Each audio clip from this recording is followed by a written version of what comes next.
Bonjour. Personnellement, j'ai une double perception des 72 heures du livre.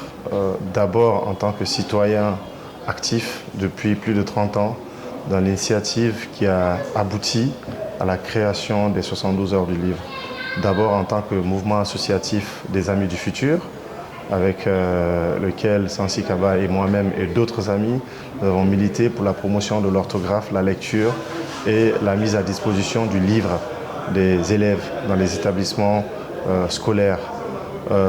Deuxièmement, parce que en tant que membre du gouvernement, c'est un projet aujourd'hui qui valorise la culture guinéenne, qui met en avant la Guinée en tant que potentielle capitale africaine du livre. À la suite de différents événements, nous sommes à la 17e édition. Ce n'est pas 17 jours, donc 17e édition veut dire que c'est 17 ans d'expérience avec des hauts et des bas sur lesquels le commissariat général a capitalisé afin de faire des éditions qui sont de mieux en mieux structurées avec des invités venant de plusieurs pays. Cette année, nous avons eu la chance d'avoir le Rwanda en tant que pays invité d'honneur et le thème portait sur la puissance féminine. Ce qui va en droite ligne de la vision du chef de l'État, le général d'armée Mamadi Doumbouya, qui a depuis 2 ans inscrit le féminin, les femmes, au cœur de la refondation de notre pays.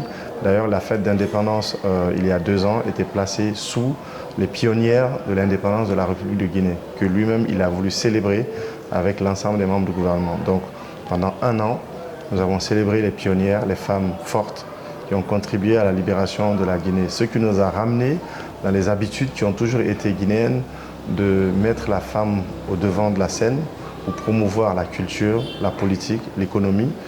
Et comme vous le savez, Guinée veut dire femme en langue soussou de notre pays. Donc nous n'avons pas de complexe à mettre en avant les femmes pour le développement économique de notre pays, pour leur contribution à la vie socio-économique du pays.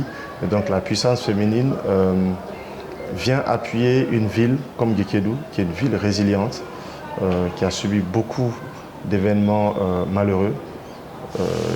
L'histoire triste qui a prévalu quelques années en amont n'est pas celle qui a prévalu dans le choix de Guékédou. C'était plutôt un choix de renaissance.